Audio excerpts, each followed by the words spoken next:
Baiklah, Bismillahirrahmanirrahim. Assalamualaikum warahmatullahi wabarakatuh. Waalaikumsalam warahmatullahi Warahmatullahi wabarakatuh. Yang terhormat para Dewan Penguji, Bapak Profesor Dr. Haji Jamaluddin Ahmad, SOS MSI, Bapak Dr. Raya Mangsi, SPD MPDI, Bapak Profesor Dr. Haji Abdurrahman Geteng, Ibu Profesor Dr. Siti Wardana, PDAS MPDI, dan Bapak Dr. Ki Haji Mahsyar Idris, MAG, para audiens yang sempat bergabung, yang kami hormati, teristimewa kepada Promo Pemda Ibu Nur Wahidah. Alhamdulillahirabbil alamin, wa bihi nasta'inu ala umuri dunya waddin. Wassalatu wassalamu ala Rasulillah wa ala alihi washabihi ajmain, amma ba'du. Baiklah, pada hari ini Selasa tanggal 13 Agustus 2024, seminar proposal disertasi atas nama Nur Wahida NIM 223370014, insya Allah akan mengikuti seminar proposal disertasi dengan judul Integrasi Konsep Nilai-Nilai Pendidikan Anti Perundungan dalam Perspektif Islam ke dalam kurikulum pendidikan karakter di sekolah. Untuk mengefisienkan waktu, marilah kita membuka seminar proposal disertasi hari ini dengan bersama-sama membaca kalimat Bismillahirrahmanirrahim. Sebelum kita masuk ke sesi selanjutnya, maka kami berikan kesempatan kepada Promo Pemda Ibu Nur Wahida untuk menyampaikan proposal disertasinya di depan para penguji dan audiens, paling lama 15 menit. Ya. Ya. Dengan hormat, kami persilakan kepada Ibu Nur Wahida.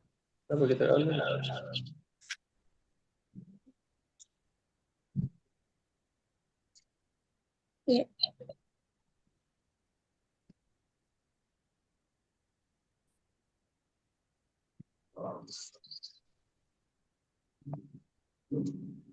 Bismillahirrahmanirrahim. Assalamualaikum warahmatullahi wabarakatuh.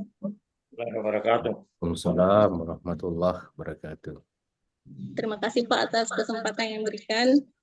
Bismillahirrahmanirrahim. Alhamdulillah nahmaduhu wa nasta'inuhu wa nastaghfiruh wa na'udzu billahi min syururi anfusina wa min sayyiati a'malina man yahdihillahu fala mudilla lahu wa man yudlil fala hadiya lahu. Asyhadu an la ilaha illallah wahdahu la syarika lahu wa asyhadu anna Muhammadan abduhu wa rasuluh. Baiklah, saya akan mempresentasikan proposal disertasi yang berjudul Nilai-nilai Pendidikan Anti-Bullying dalam Sunnah Nabi Muhammad SAW dan kontekstualisasinya dalam pelaksanaan pendidikan karakter, studi analisis kitab Sirah Nabawiyah karya Syafiur Rahman Al-Mubarakpuri.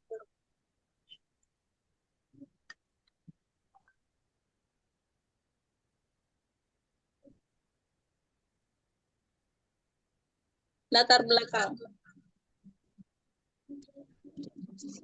Bullying sejak zaman Nabi Muhammad SAW, yakni bullying sudah ada sejak zaman dahulu, termasuk di masa Nabi Muhammad SAW yang melarang segala bentuk intimidasi dan pelecehan. Kasus bullying di era modern, bullying tetap menjadi masalah serius di era modern, termasuk di Indonesia dengan peningkatan kasus-kasus bullying di sekolah.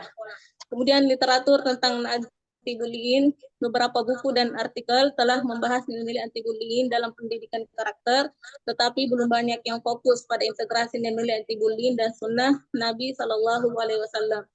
Relevansi nilai-nilai anti-bullying dari sunnah, yakni nilai-nilai anti-bullying yang diajarkan oleh Nabi Muhammad SAW sangat relevan untuk diterapkan dalam pendidikan karakter saat ini.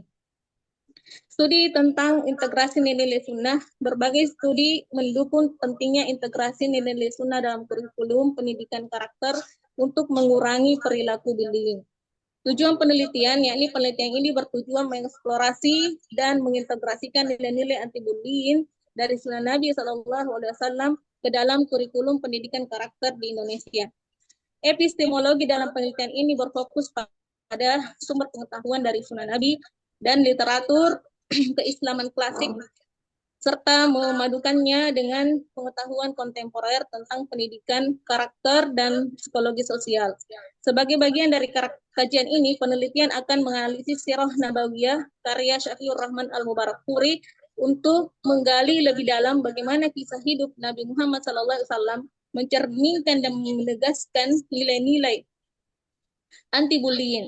Kajian ini bersifat multidisipliner karena melibatkan perspektif dari ilmu agama, pendidikan, dan psikologi, interdisipliner karena menggabungkan pendekatan teoretis dan praktis dari berbagai disiplin ilmu tersebut, serta transdisipliner karena berusaha menyatukan konsep-konsep keagamaan dengan kebutuhan praktis pendidikan karakter di era modern.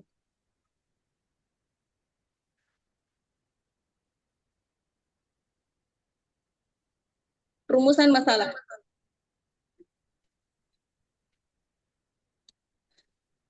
Yang pertama, apa saja nilai-nilai anti-bullying yang terdapat dalam sunnah Nabi Shallallahu Alaihi Wasallam menurut kitab Sirah Nabawiyah karya Syafiur Rahman Al-Mubarakpuri. Yang kedua, bagaimana cara mengkontekstualisasikan nilai-nilai anti-bullying dari sunnah Nabi Shallallahu Alaihi Wasallam dalam pelaksanaan pendidikan karakter. Yang ketiga, apa relevansi nilai-nilai anti-bullying dari sunnah Nabi dengan kurikulum pendidikan karakter di era modern. Yang keempat, apa tantangan dan peluang dalam mengintegrasikan nilai-nilai anti-bullying dari sunnah Nabi ke dalam pendidikan karakter. Jadi, identifikasi masalah. Yang pertama, masalah utama. Yang kedua, masalah khusus. Yang ketiga, masalah dampak dari masalah ini. Kemudian, tujuan penelitian. Tujuan penelitian, fokus penelitian dan deskripsi fokus, kita memiliki dua, yaitu fokus penelitian, kemudian deskripsi fokus. Insya Allah ada semua dalam Word-nya. Kemudian tujuan penelitian, yang pertama, mengidentifikasi nilai anti-bullying dalam sunnah Nabi Muhammad SAW. Yang kedua, menganalisis relevansi dan kontekstualisasi nilai anti-bullying dalam pendidikan karakter. Yang ketiga, melakukan kajian literatur dan analisis kitab Sirah Nabawiyah karya Syafiur Rahman Al-Mubarakpuri. Yang keempat, menyusun rekomendasi praktis untuk pendidikan karakter di sekolah. Manfaat penelitian. Yang pertama, manfaat dari segi teoritis. Yang pertama, menambah wawasan dan literatur ilmiah mengenai nilai-nilai pendidikan anti-bullying dalam sunnah Nabi SAW. Yang kedua, menyediakan kerangka teori baru yang mengintegrasikan nilai-nilai agama dalam pendidikan karakter. Kemudian manfaat yang kedua dari segi manfaat praktis. Yang pertama, memberikan panduan praktis bagi pendidik dalam mengajarkan dan menerapkan nilai-nilai anti-bullying. Yang kedua, memberikan masukan bagi pembuat kebijakan dalam merancang program pendidikan karakter yang efektif dan berbasis nilai-nilai agama. Yang ketiga, manfaat dari sisi sosial, yakni yang pertama, meningkatkan kesadaran masyarakat tentang pentingnya nilai-nilai anti-bullying dalam kehidupan sehari-hari. Yang kedua, membantu mengurangi kasus bullying di sekolah dan masyarakat. Dari segi pendidikan, yang pertama, membantu sekolah-sekolah dalam mengembangkan kurikulum pendidikan karakter yang komprehensif dan berbasis nilai-nilai Islam. Yang kedua, menyediakan bahan ajar dan materi pendidikan karakter yang relevan dan dapat diintegrasikan dalam proses pembelajaran. Penelitian relevan. Yang pertama, penelitian oleh Al-Mubarakpuri, Syafiur Rahman, ya, karena pada dasarnya beliau ini adalah penulis dari Sirah Nabawiyah, di mana beliau salah seorang penulis yang memenangkan lomba dari penulisan karya Sirah Nabawiyah. Penelitian ini membahas kehidupan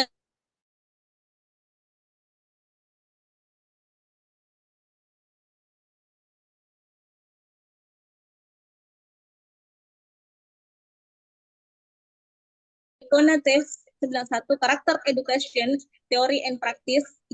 Buku ini membahas teori dan praktik pendidikan karakter. Meskipun tidak fokus pada nilai-nilai Islam, buku ini memberikan wawasan tentang cara pendidikan karakter diterapkan di berbagai konteks. Yang ketiga, Ahmad H. Jurnal Pendidikan Islam. Artikel ini mengkaji penerapan nilai-nilai agama dalam pendidikan karakter dan mengidentifikasi kebutuhan akan integrasi nilai-nilai Islam dalam kurikulum pendidikan karakter. Kemudian Yusuf tahun 2019, Integration Islamic Values of Character Education.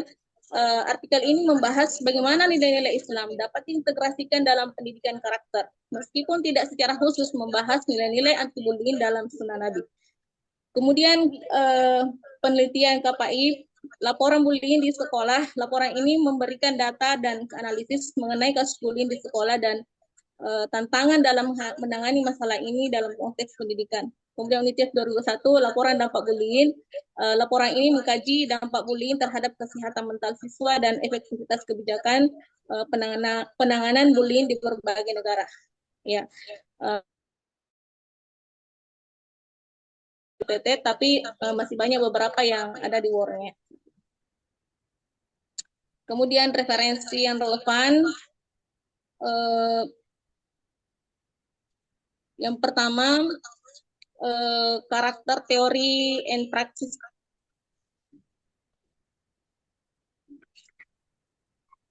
Ya, karakter education theory and practice oleh Thomas Lipona.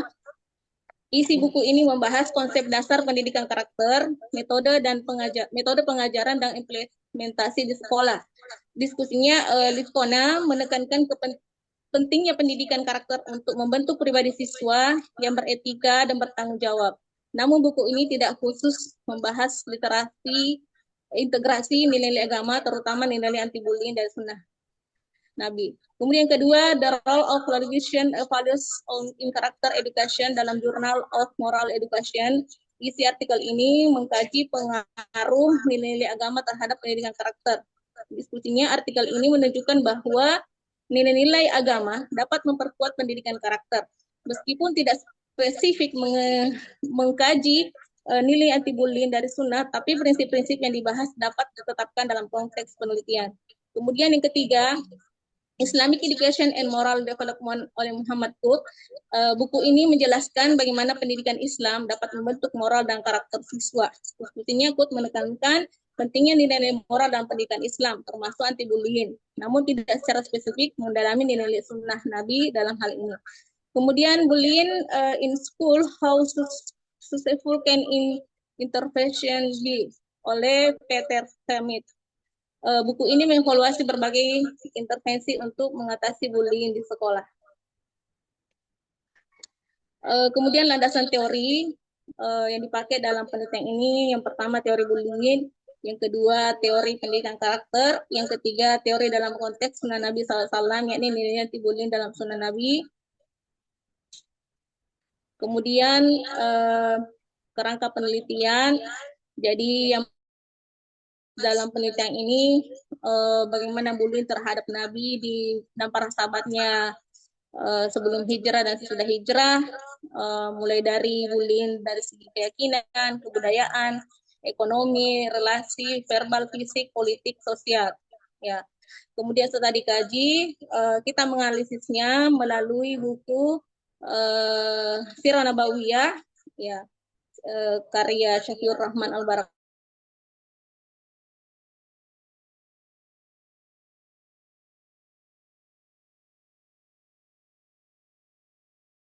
Pendidikan anti-bullying dan kemudian strategi pendidikan anti-bullying. Ya. Setelah itu dari lahirnya teori-teori ini, materi-materi ini, lahirlah sebuah konsep tentang nilai-nilai pendidikan anti-bullying. Kemudian setelah itu kita kontekstualisasikan nilai tersebut ke dalam pendidikan karakter.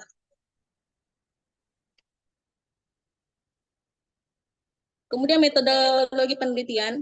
Yang pertama, jenis penelitian dan pendekatan penelitian.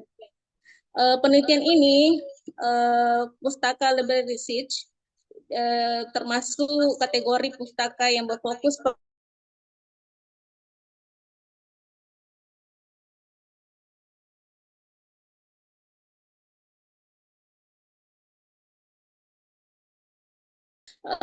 Yang dipakai adalah pendekatan kualitatif. Pendekatan ini digunakan untuk memahami dan menganalisis nilai inti bullying dari Sunnah Nabi Muhammad SAW secara mendalam, serta bagaimana nilai tersebut dapat dikontekstualisasikan dalam kurikulum pendidikan karakter. Pendekatan kualitatif memungkinkan analisis yang mendalam terhadap teks dan interpretasi ajaran Nabi Muhammad SAW.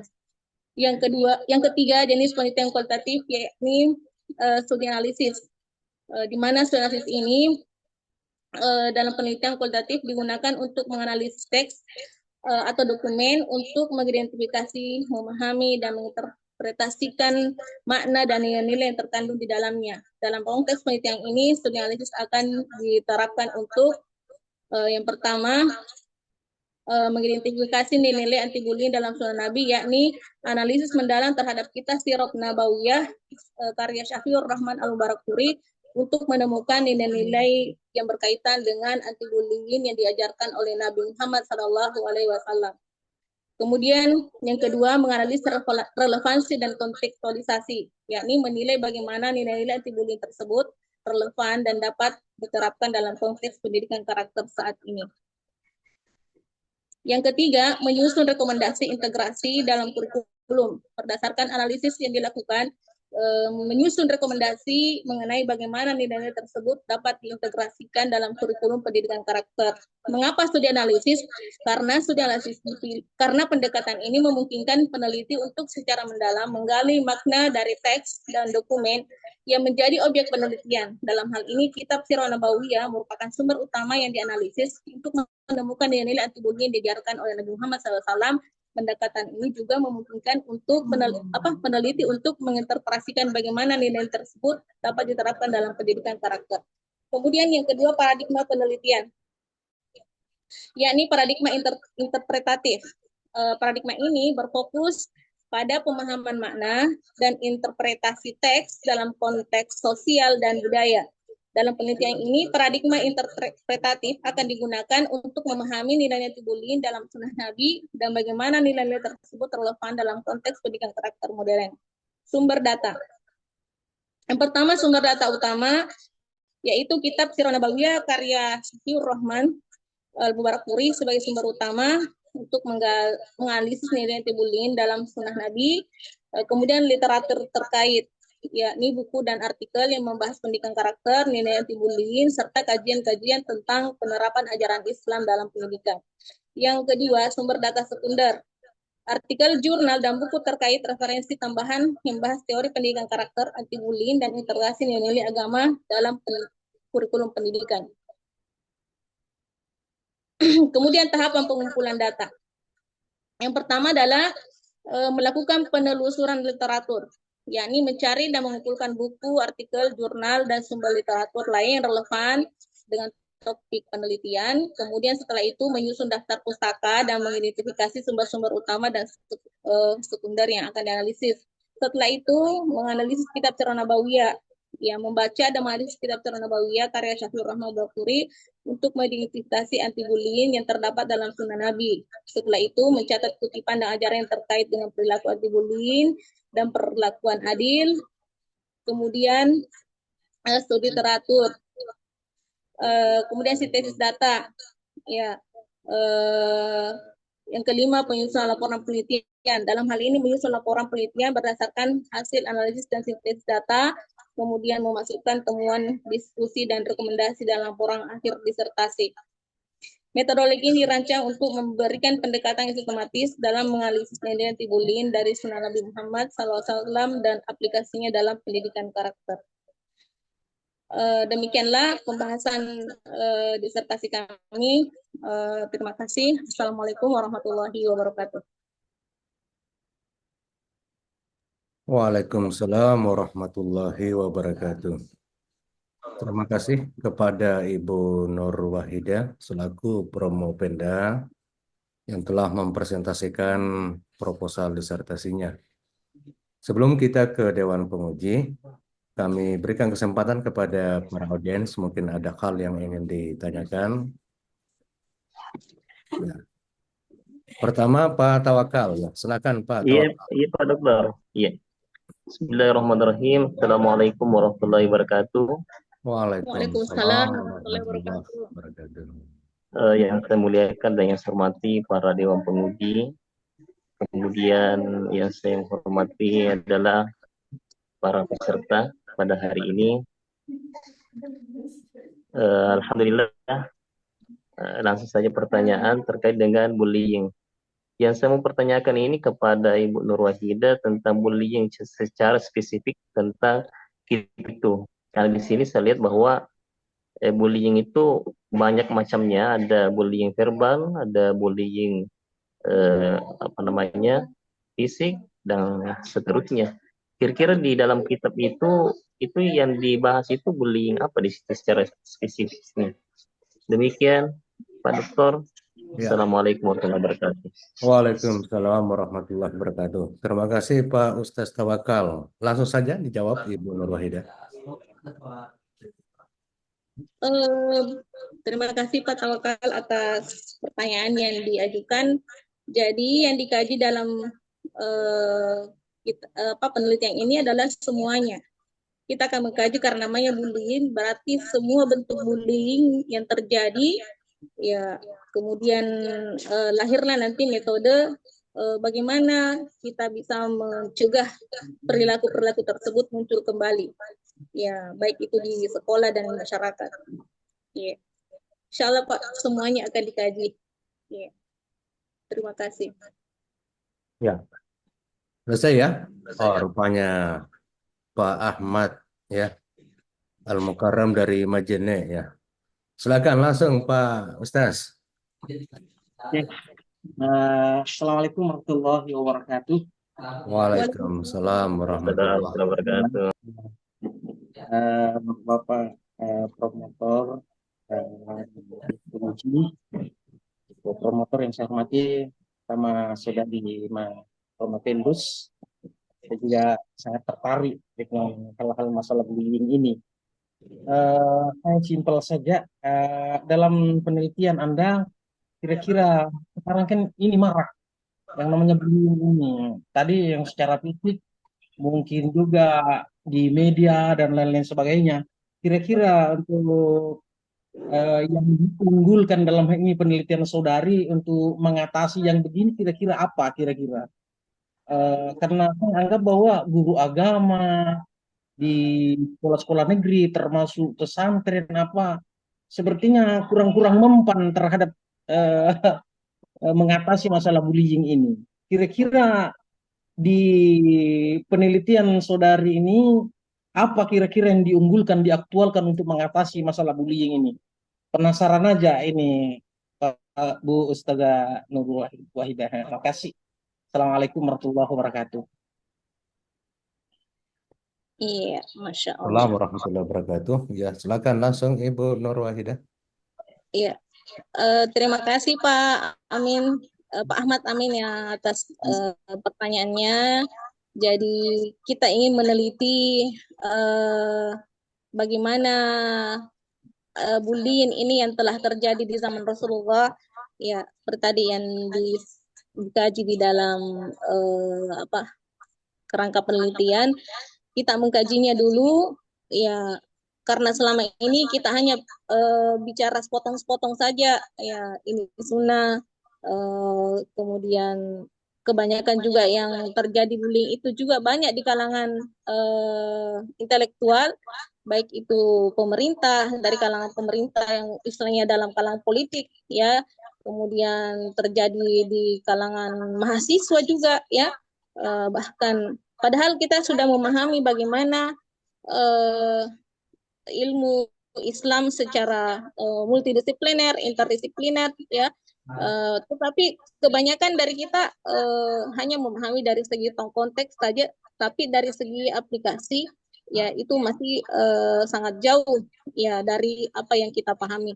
Oleh karena itu perlu untuk dikaji, ya, agar kemudian dari hasil kajian ini, ya kita bisa melahirkan sebuah teori yang bisa diterapkan dalam kurikulum pendidikan, dan cara menyampaikannya nanti ya seperti disebutkan dulu oleh Prof. Wardah bahwa bisa nanti dilakukan dalam bentuk seminar, ya kita mengadakan seminar, kemudian mengundang institusi pendidikan seperti ke pihak kampus, pihak sekolah, ya para stakeholder ya yang memiliki hubungan dengan pendidikan. Ya, begitu juga kita bisa melakukan penulisan jurnal berhubungan dengan ini ya untuk kemudian dipublikasikan, dan setelah itu ya para ahli kemudian banyak yang mengambil sebagai referensi ya, kemudian setelah mengambil referensi tentunya bisa sampai di tengah-tengah masyarakat ya tentang teori-teori ini ya. Begitu juga setelah orang-orang yang hadir dalam seminar itu bisa kemudian apalagi kalau dia adalah para penentu kebijakan di dalam pemerintah, maka otomatis bisa menjadi pertimbangan untuk kemudian mengambil tindak lanjut dalam hal ini merubah kurikulum pemerintah dalam hal pendidikan untuk kemudian menjadikan sunnah ini ya anti bullying ini ke dalam kurikulum. Terima kasih. Ya, saya kira dari audiens sudah cukup ya. Dan pertanyaan yang luar biasa dari dua penanya. Karena kita mau masuk di tanya jawab di sesi Dewan Penguji ya. Yang pertama kami minta waktunya kepada Bapak Al-Mukarram Dr. Raya Mangsi MPDI. Dengan hormat disilakan.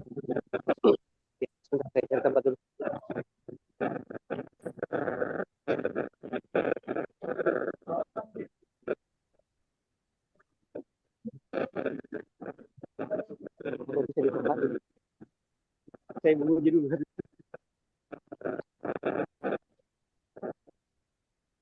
Mana? Sebentar. Oke. Bisa isi dulu. Bisa isi dulu. Saya menguji dulu. Bisa saya isi. Dari posisi yang pas dulu, Pak Dari Dr. Raya posisi dulu. Mangsi. Ya, oke. Saya harus. Mana suara saya jelas? Assalamualaikum warahmatullahi wabarakatuh. Waalaikumsalam warahmatullahi wabarakatuh. Suara bisa jelas ya? Iya, aman, bagus.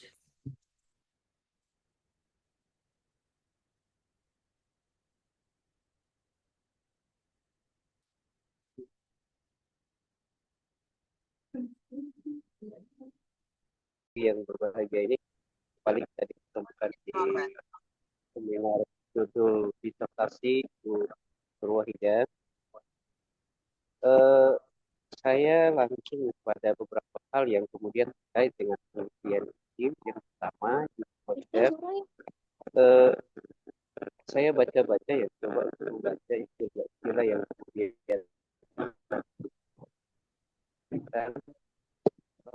kata bully. Nah, Al-Quran itu sebenarnya dalam beberapa istilah menyebutkan kata bully itu dalam beberapa teren. Seperti kata supriya yang kemudian bisa kita terjemahkan sebagai ejekan. Nah, ini nanti bisa dicari di dalam Quran surah Hud ayat 38 ya. Nah, saya lihat tadi di proposal itu ayat. Surah apa Pak? Tidak jelas suaranya. Surah Hud. Iya, surah Hud. Ayat 38. Nah, tadi itu ini cerita tentang kita Nabi apa ya? Apa membuat apa atau diejek tahun ini. Nah, itu nanti bisa dijadikan sebagai rujukan buat strategi ibu. Kita nanti tidak hanya kelihatan, hanya menunjukkan tentang persoalan sunnah. Kan kita berbicara sunnah, berarti kita berbicara tentang dari mana sunnah itu bersumber. Tidak hadir kemudian siapa Nabi, tapi dia hadir untuk menjelaskan firman Allah pada Nabi dan melakukan penjelasan secara kasih. Kedengaran Bu? Tidak terlalu jelas suaranya Pak. Bentar ya. Ini Iya. Tapi saya jelas sekali suaranya ke sini. Ya, Ya, Ada trek-treknya, oh ada kresek-kresek trek-treknya. ya, Pak Aktor. kresek-kreseknya. Iya, iya. Ya, mungkin agak gangguan signal di sini. Terlalu banyak pengguna. Saya lanjut aja kalau begitu, biar mudah-mudahan nanti catatan-catatan saya sampaikan aja kalau begitu ya. Mbak.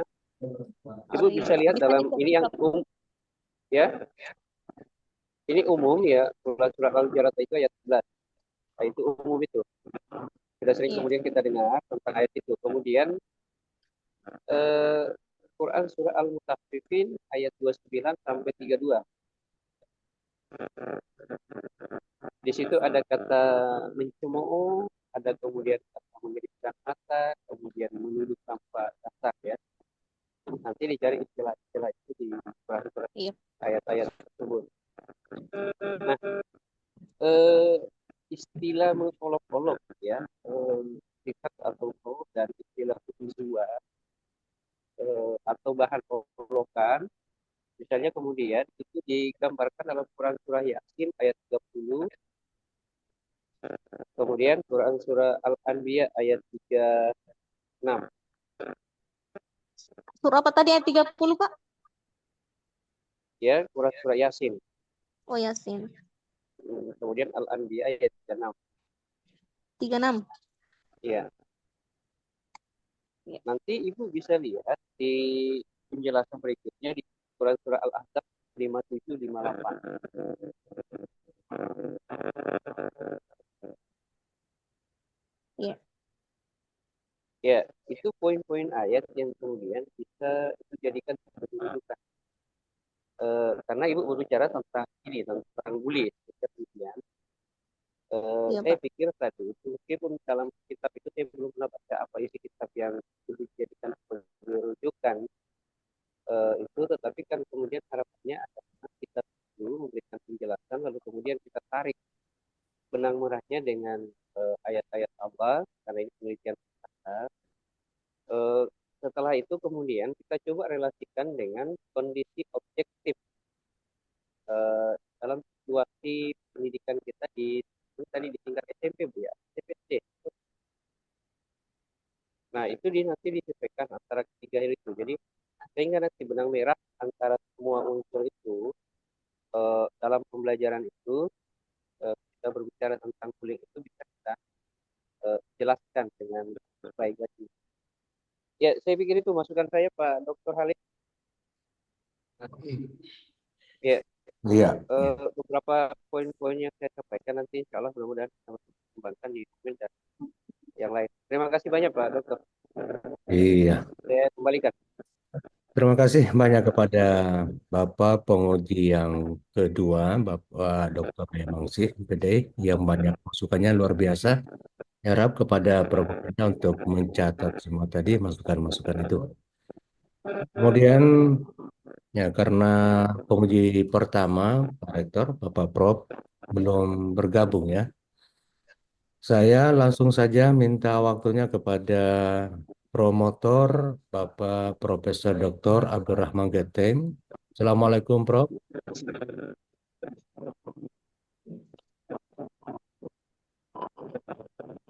Assalamualaikum, Pak Prof. Abdurrahman Geteng.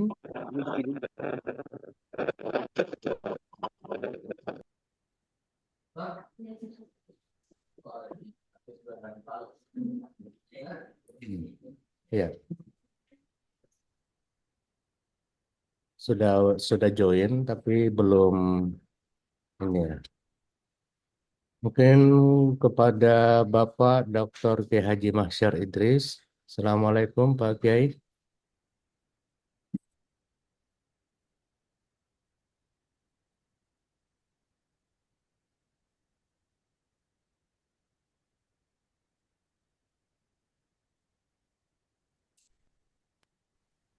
Dia sementara cari tempat juga. Ala, ala, Ya, Assalamualaikum Pak Kiai. Bisa menguji sekarang?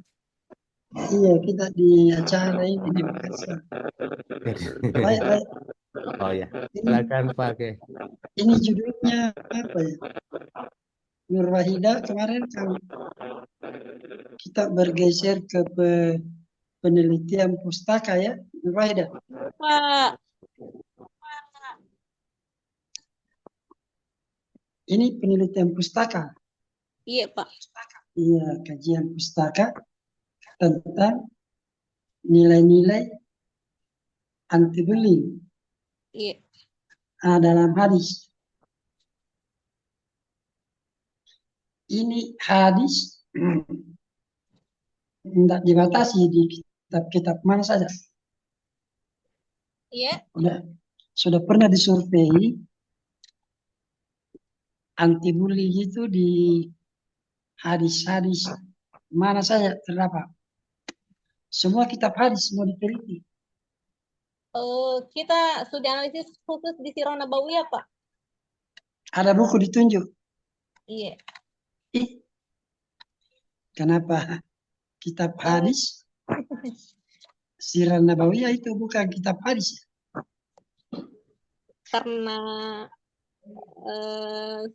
Sirah Nabawiyah kan menceritakan tentang kehidupan Nabi Muhammad SAW dan dari kehidupan itu kemudian kita melihat bagaimana sisi bully yang terjadi di masa lampau dan bagaimana Rasulullah menyikapi bullying tersebut. Ya, langsung dia studi kitab Sirah Nabawiyah. Oh, begitu Pak dia?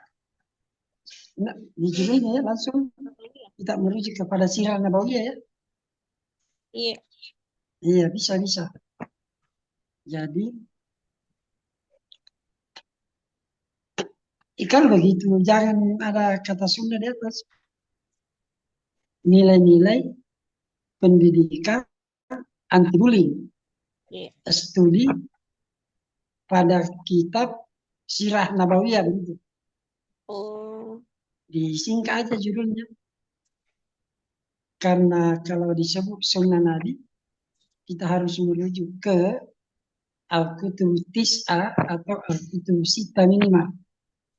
Oh iya. Jadi tidak usah pada kata dalam sunnah Nabawiyah nilai-nilai pendidikan anti bully dalam studi kitab Sirah Nabawiyah ya. Jadi pelaksanaan pendidikan karakternya Pak, Prof? Ada karakter ya. Iya, ada karakter. Nilai-nilai pendidikan anti bully.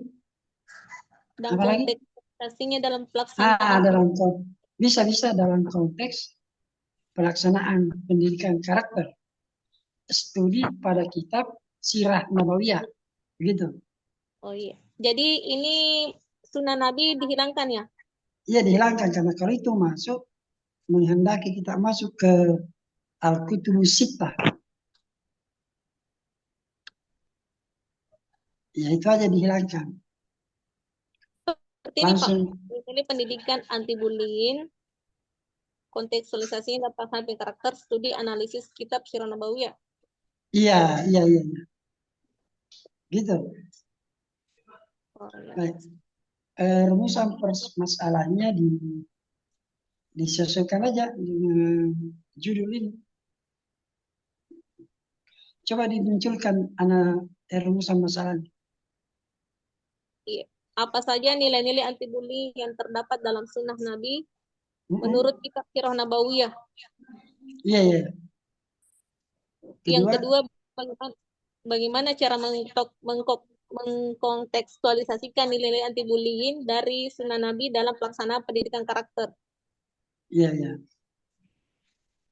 Yang ketiga, apa relevansi nilai-nilai anti bullying dari sunnah Nabi dengan kurikulum pendidikan karakter di era modern? Iya. Yang keempat, apa saja tantangan dan peluang dalam mengintegrasikan nilai-nilai anti bullying dari sunnah Nabi ke dalam pendidikan karakter? Bagus. Gini Nur Wahida. Nanti sebentar kalau saya pulang, sebentar.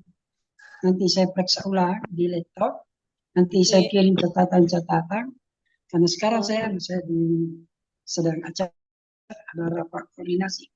Saya kirim itu aja dulu Pak Dr. Halik. Nanti saya periksa baik-baik di proposal yang ada di file saya. Nanti saya kirim catatan-catatannya ya. Baik. Pak, terima kasih. Iya, saya kira gitu dulu Pak Mas Adil. Ya. Assalamualaikum warahmatullahi wabarakatuh. Waalaikumsalam warahmatullahi wabarakatuh. Terima kasih banyak Pak Dr. Kiai Haji Masyar Idris. Semoga lancar urusan dan selalu diberikan kesehatan. Dan nanti Bu Nur Wahidah eh, mau nunggu catatan koreksi dari Pak Kiai, masukan-masukan, dan tadi sudah ada judul yang sudah dipertajam, ya. Iya. Dan selanjutnya eh, kami minta waktunya kepada Bapak Profesor Abdurrahman Geteng. Assalamualaikum, Prof. Apa sudah standby di depan kamera? Atau Bu Nur Wahidah bisa telepon dulu, Pak Prof. Ini karena Iya. sudah ada akunnya di dalam.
Assalamualaikum, Prof. Abdurrahman Geteng. Pak sudah standby. Pak sudah ada informasi, Ibu Nur Wahidah? Iya, tidak diangkat, Pak. Ya, Tersambung tapi tidak diangkat. Barangkali ada siapa tahu ke kamar mandi atau ya. Oke ya, sambil menunggu dari Prof. Haji Abdurrahman Geten dan Ibu Prof. Siti Wardah Hanafidas, saya sebagai penguji ketiga ya ingin juga memberikan catatan-catatan sebagai bahan pertimbangan nantinya. Jadi tadi sudah dijelaskan bahwa penelitian ini masuk kategori Assalamualaikum. Oh iya, Waalaikumsalam. Saya langsung saja ini Assalamualaikum. waktunya kepada Pak Prof. Silakan Prof. Sudah. Assalamualaikum Prof. Abdurrahman Geteng. Assalamualaikum. Iya, Waalaikumsalam waalaikumsalam warahmatullahi Pak wabarakatuh. Prof. Sudah kedengaran Prof?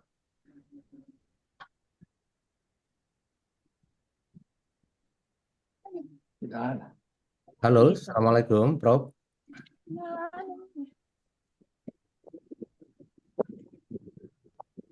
Ya. Silakan Pak Prof. Nah, kayaknya keluar ya. Iya, efek sinyal barangkali, Pak. Ya, ini faktor 17-an barangkali ya. Iya. Signal pun juga kadang tidak stabil. Ya, bergabung lagi.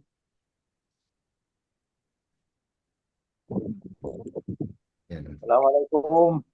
Waalaikumsalam Pak Waalaikumsalam Prof. Prof. Hmm. Maaf tadi hilang suaranya. Ya. Sudah kedengaran baik suaranya Prof. Sudah. Ya. Sekarang giliran kita Prof.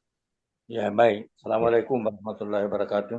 Waalaikumsalam warahmatullahi wabarakatuh. Masih pimpinan sidang, para Dewan Promotor, penguji, istimewa saudara Ketua Pemda,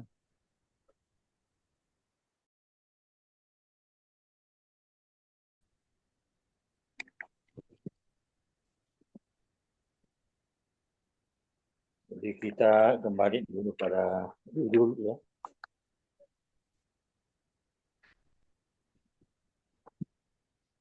Integrasi konsep nilai-nilai pendidikan anti perundungan dalam perspektif Islam ke dalam kurikulum pendidikan karakter di pondok pesantren yang diteliti. Tadi saya ikuti pertanyaan yang disampaikan oleh Bung sebelumnya yang menghendaki supaya diarahkan kepada Siratun Nabawi. Ya, Pak Masyar tadi mengarahkan kepada Siratun Nabawi. Ya. Iya, Pak Prof. Ya. Jadi itu nanti ditetapkan secara resmi oleh pimpinan sidang ya, mengenai judul ini. Nah, kalau saya melihat istilah pendidikan karakter itu kurang konsekuen. Kenapa? Karena harus kita kembali kepada undang-undang yang mengatur tentang tujuan pendidikan nasional. Ya. Undang-undang 2003 yang menjelaskan bahwa tujuan pendidikan agama Islam ialah untuk mewujudkan manusia yang beriman dan bertakwa kepada Tuhan Yang Maha Esa. Lalu pun berikutnya berakhlak mulia. Ya. Nah, ini pendidikan karakter kalau kita telusuri itu muncul pada era di mana Menteri Pendidikan dan Kebudayaan ditangani oleh Profesor Muhammad Nuh. Ya. Waktu itu kepala litbangnya Profesor Mansur Ramli. Awal tahun 2000-an. Yang mengangkat pendidikan karakter. Kenapa pendidikan karakter ini diangkat? Karena seolah-olah dia melihat pendidikan agama itu gagal dalam perjalanannya. Ya menurutnya ya, yang dijadikan alasan itu munculnya perkelahian siswa atau peserta didik hampir di seluruh sekolah-sekolah umum. Ya, dari tingkat sekolah menengah pertama sampai SMA. Sehingga dia mengambil suatu kesimpulan bahwa pendidikan agama tidak berhasil di sekolah umum. Karena itu, Kepala Litbang Pendidikan pada waktu itu yang dijabat oleh Mansur Ramli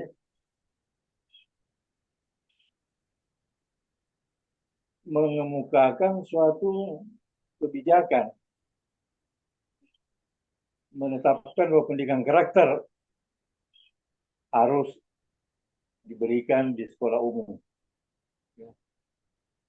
Sementara kalau kita berbicara pendidikan karakter, itu sudah tercakup pada materi pendidikan agama di sekolah umum. Karena materi utamanya itu adalah akidah, syariah, ibadah, muamalah, akhlak. Apalagi dilihat daripada tujuan, tidak disebutkan karakter, tapi disebutkan akhlak mulia. Nah, kalau kita telusuri pada saat berlangsungnya sidang MPR waktu itu, DPR pada waktu itu di era Malik Fajar menjadi Menteri Pendidikan Nasional, itu timbul perdebatan panjang. Karena sebelumnya itu bukan disebut akhlak di situ, tapi berbau aliran kepercayaan. Nah, lalu ada yang menyarankan supaya diganti dengan pendidikan akhlakul karimah. Jadi istilahnya akhlakul karimah. Nah, munculnya gagasan ini, maka para peserta di anggota DPR itu keberatan. Nah, sementara di dalam perdebatan yang sengit itu ada yang mengusulkan supaya istilah al-karimah itu diganti dengan mulia, maka menjadilah alat mulia. Karena itu tujuan pendidikan agama Islam di sekolah umum ialah untuk melahirkan manusia yang beriman dan bertakwa kepada Tuhan Yang Maha Esa, berakhlak mulia. Jadi istilah karakter itu bahkan ditetapkan sebagai pendidikan karakter, dan itu bukunya sudah diterbitkan. Ya, beberapa buku yang diterbitkan menjadi pendidikan agama dan karakter. Nah, secara hukum kita kembali kepada TAP MPR itu yang membawa tujuan pendidikan agama menurut Undang-Undang Nomor 2003 itu adalah antara lain mewujudkan manusia beriman dan bertakwa, berakhlak mulia, dan yang terakhir itu manusia yang bertanggung akademis dan bertanggung jawab. Nah, oleh karena itu saya ingin menanya kepada Pak Bro Pendla, kenapa diangkat pendidikan karakter ini? Oh iya. Kenapa tidak dipakai pendidikan akhlak? Apalagi nanti kalau dikaitkan dengan Siratun Nabawi. Karena pendidikan akhlak dan karakter itu jelas berbeda. Iya, Pak. Pendidikan akhlak itu ya jelas sumbernya Al-Quran dan Sunnah, tapi kalau pendidikan karakter termasuk budaya di dalamnya. Nah, ini saya minta ini bertanggungjawabkan. Apalagi kalau dikaitkan dengan Siratun Nabawi nanti. Silakan. Ya, jadi alasannya untuk mengintegrasikan ke pendidikan karakter karena kita tahu bahwa pendidikan karakter itu dipakai di semua Di mana? Dipakai di mana? seperti di sekolah-sekolah umum, baik Apakah pendidikan sekolah tidak Islam dipakai maupun non-Islam. di semua lembaga pendidikan? Ya, Apakah pendidikan akhlak tidak dipakai? supaya ini Pak Prof bisa dipakai di semua kalangan. Ya. Bisa dipakai di semua kalangan, baik Islam maupun Itu non-Islam. artinya Hanya nilai-nilainya nanti. Anda mengecilkan konsep Islam. Konsep Islam itu adalah akhlak. Ya. Ditambah lagi dengan undang-undang tadi menyebutkan sesudah beriman dan berakhlak mulia. Ya. Jadi kalau saya itu harus menggunakan istilah pendidikan akhlak. Ya, apa kekurangannya? Nah, itu di dalam, kalau Anda baca bukunya mantan Sekjen, Marwan Sarijo, Pendidikan Islam dari Masa ke Masa, salah satu bab membicarakan tentang pendidikan karakter yang digagas oleh Muhammad Nuh. Di situ dikatakan bahwa gagasan Muhammad Nuh itu sebenarnya bertentangan dengan kebijakan yang ditetapkan sebelumnya tentang pendidikan agama itu. Ya. Pendidikan agama yang diserahkan sepenuhnya kepada Departemen Agama. Bukan diserahkan kepada Menteri Pendidikan dan Kebudayaan yang waktu itu namanya Pendidikan Nasional. Ya. Ya. Jadi apa namanya? Kritikan-kritikan yang dikemukakan Sekjen itu bahwa pendidikan akhlak itu sebagai bagian dari pendidikan agama yang menjadi mata kuliah atau mata pelajaran pada madrasah, apalagi di pesantren. Di sekolah umum memang namanya pendidikan agama, ya. Tetapi di dalam pendidikan agama itu ada unsur akhlak, ya. Ada unsur akhlak dalam pendidikan agama, ya. Sebagai bagian daripada materi-materi yang ada, yaitu akidah, syariah, muamalah, akhlak, ditambah sejarah Islam atau kebudayaan Islam dalam bahasa Arab sebagai pelengkapnya. Ya. Nah, karena itu kritikan-kritikan yang dikemukakan oleh Sekjen pada waktu itu bahwa untuk pelaksanaan pendidikan karakter itu Menteri Pendidikan dan Kebudayaan melaksanakan pelatihan-pelatihan untuk melaksanakan pendidikan karakter itu.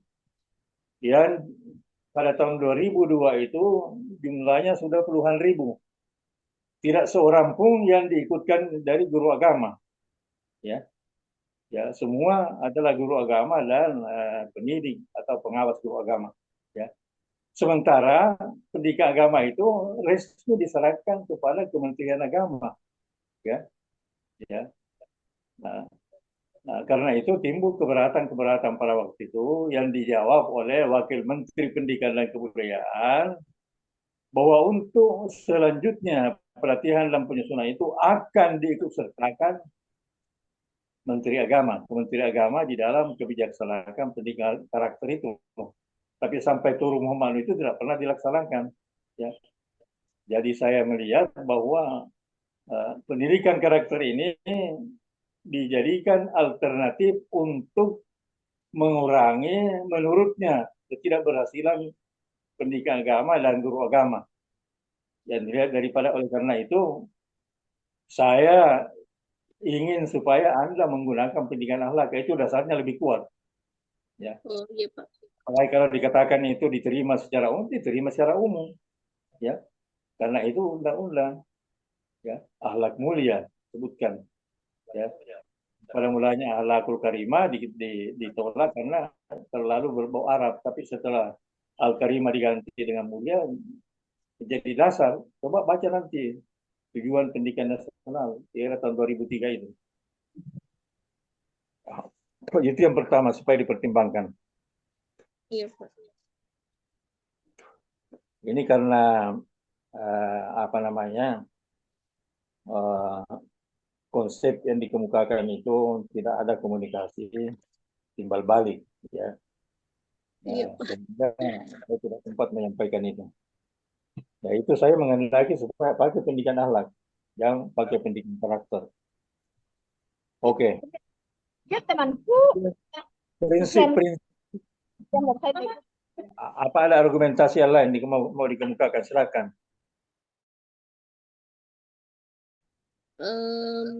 Jadi pendekatan dalam pendidikan karakter seperti misalnya di sekolah, yang pertama pembelajaran sosial dan emosional. Pendekatan ini membantu mengembangkan keterampilan sosial dan emosional seperti empati, pengelolaan emosi, keterampilan komunikasi yang bisa mencegah bullying. Yang lebih lengkap di dalam akhlak itu disebut ada al-ummu akhlakul hasanah wa akhlakus sayyi'ah.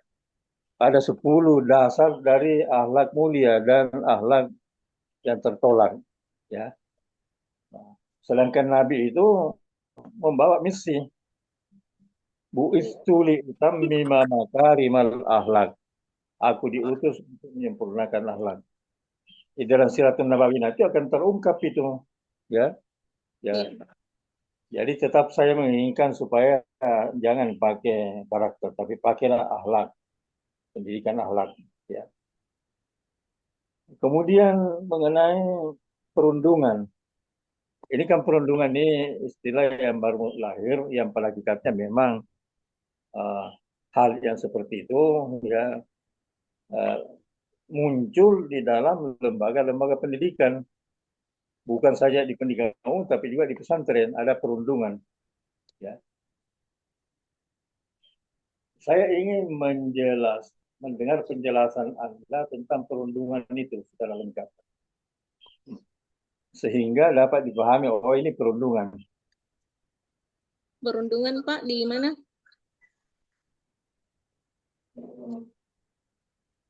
Silakan. Nah, ini harus jelas ini karena ini merupakan premis utama di dalam judul Anda. Iya.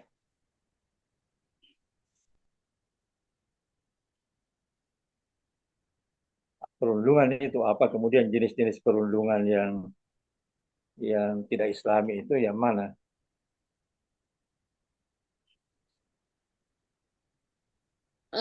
Bullying didefinisikan sebagai perilaku agresif yang disengaja dan berulang yang dilakukan oleh seseorang atau kelompok terhadap individu yang dianggap lebih lemah atau tidak berdaya. Contohnya apa? Ya, Tindakan perundungan itu contohnya yang konkret apa? jadi bullying banyak contohnya. Yang pertama bullying fisik, meliputi tindakan seperti memukul, menendang, mendorong, atau tindakan fisik lainnya bertujuan menyakiti korban secara langsung.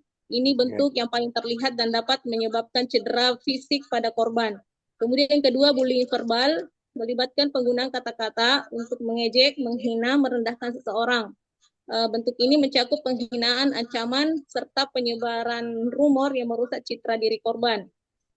Yang ketiga, bullying sosial. Bentuk ini lebih terselubung dan melibatkan pengucilan sosial, penyebaran gosip, atau tindakan lain yang bertujuan untuk merusak hubungan sosial dan status sosial korban di mata orang lain. Bullying sosial seringkali sulit dideteksi oleh pihak luar.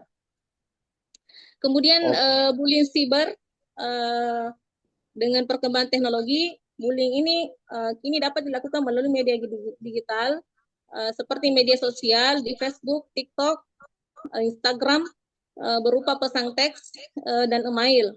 Ya, ini seringkali lebih merusak karena anonimitas pelaku dan jangkauannya sangat luas, dapat dicapai lebih cepat. Kemudian bullying di zaman Nabi itu sangat banyak kita lihat nanti. Oke. Jadi semuanya berkaitan dengan akhlak. Iya.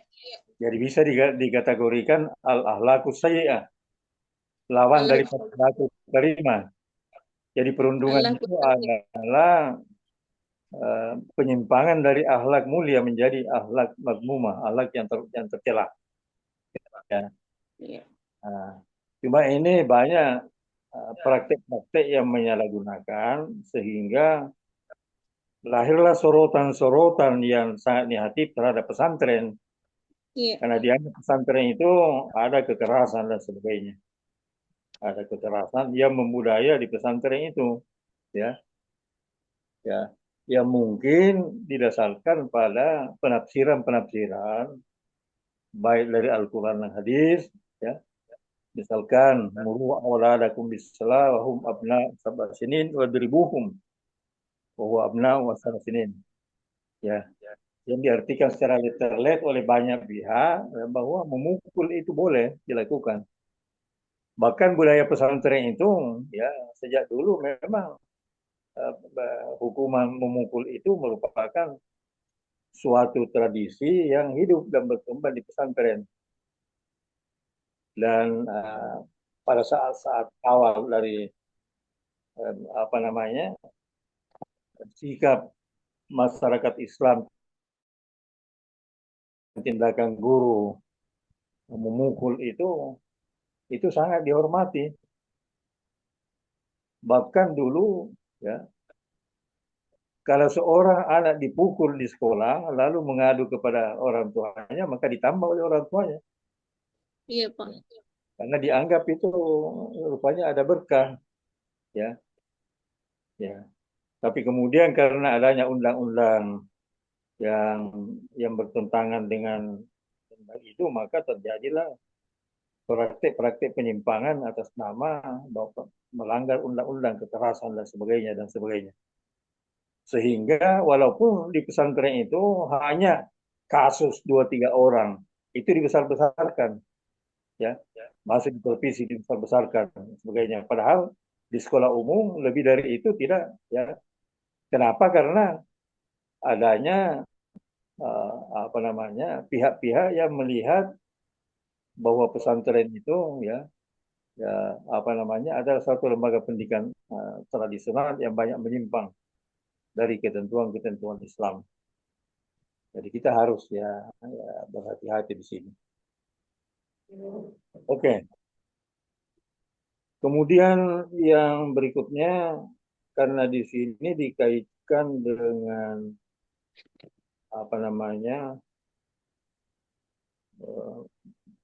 perspektif Islam.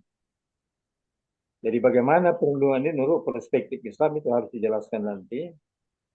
Nah, ke dalam kurikulum pendidikan karakter. Ya.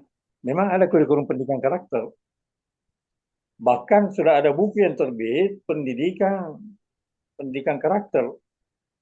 Pendidikan masih dikaitkan pendidikan agama dan karakter. Ya. Nah, kalau konsepnya Muhammad Nuh itu memang pendidikan karakter.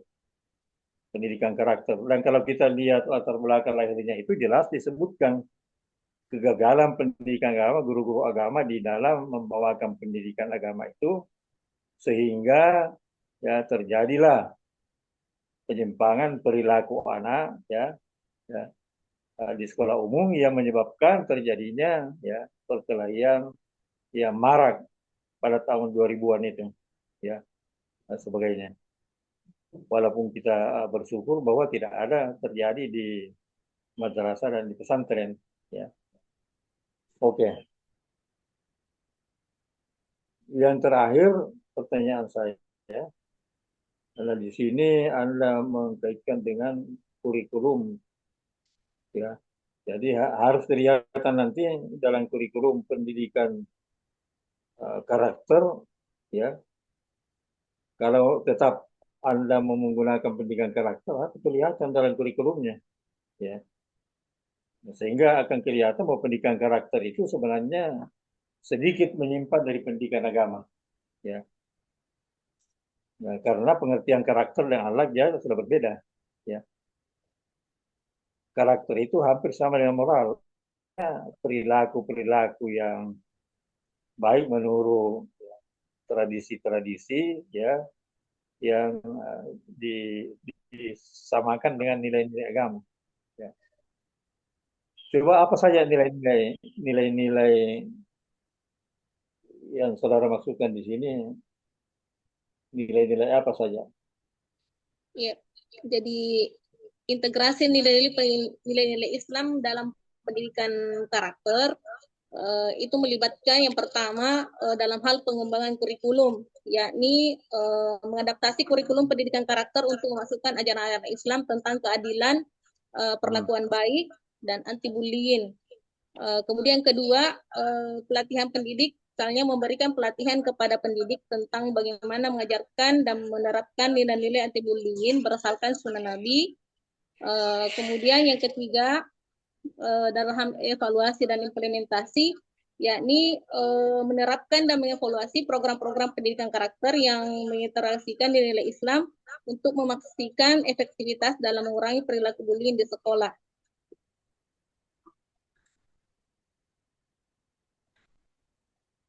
Dalam kurikulum itu? Ya, itu yang nanti yang akan dianukan ke kurikulum, Pak. Prinsip-prinsip atau materi kurikulum yang Anda baca di dalam pendidikan karakter itu berbeda dengan kurikulum pendidikan agama.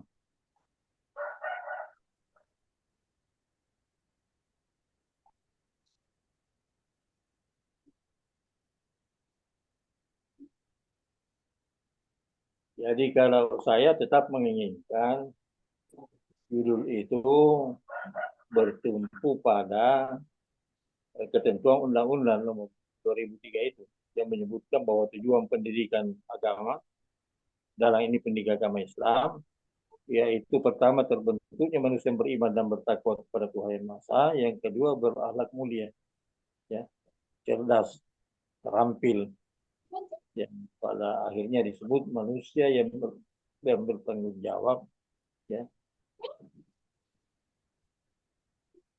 Ya, karena apa namanya, kalau kita kembali kepada materi surat edaran Menteri Pendidikan dan Kebudayaan itu memang disebutkan pendidikan agama, ya, dengan tujuan yang konkret.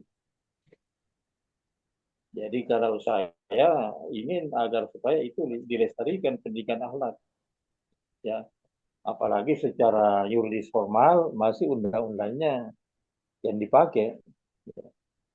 Saya kira demikian. Saya kembalikan kepada pimpinan sidang. Terima kasih. Assalamualaikum warahmatullahi wabarakatuh. Yang kami pahami, Pak, karena justru pendidikan karakter sekarang ini kurang Islami, oleh karena itu kita ingin mengintegrasikan nilai-nilai sunnah ini ke dalam pendidikan karakter. Caranya mensosialisasikan, kemudian bagaimana Tapi kita apalagi Pak Anu tadi mengemukakan didasarkan kepada Siratun Nabawi.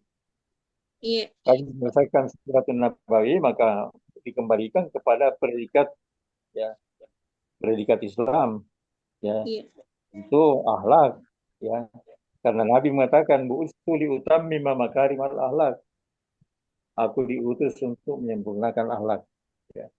Saya kira demikian. iya, Pak. Ya. Terima kasih. Assalamualaikum warahmatullahi wabarakatuh. Waalaikumsalam warahmatullahi wabarakatuh. Terima kasih banyak Prof atas masukan-masukan dan pertimbangan.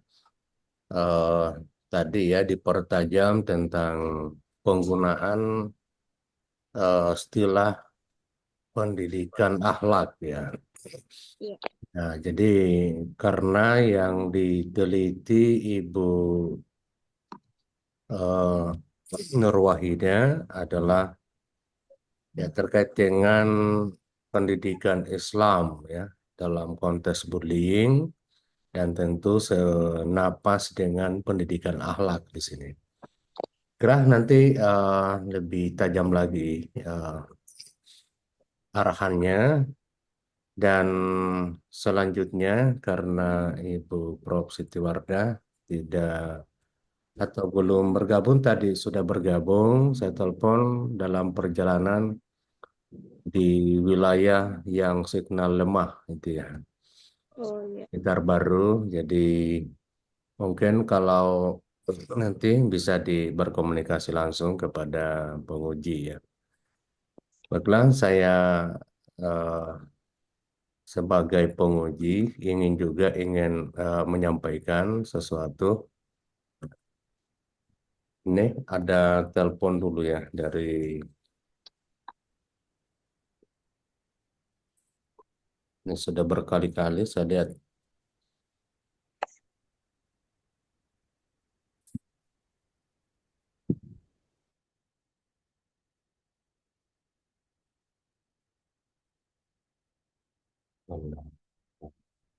Hmm.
Ya, baiklah. Terkait dengan catatan masukan dari saya, Ibu Nur Wahidah, pertama adalah teknik penulisan ya. Jadi tadi saya lihat, baca-baca, mulai dari pengaturan layoutnya, kemudian spasinya. Jadi spasi 2 kalau dalam tubuh teks, kecuali kalau ada kutipan langsung lebih dari 3 baris, atau terjemah atau artinya dari ayat atau hadis ya. Jadi itu perlu diperhatikan sebagai bagian dari kedisiplinan di dalam menulis sebuah karya ilmiah, apalagi dalam level disertasi ya. Gitu juga dengan penulisan footnote-nya, catatan kaki ya, dilengkapi ya.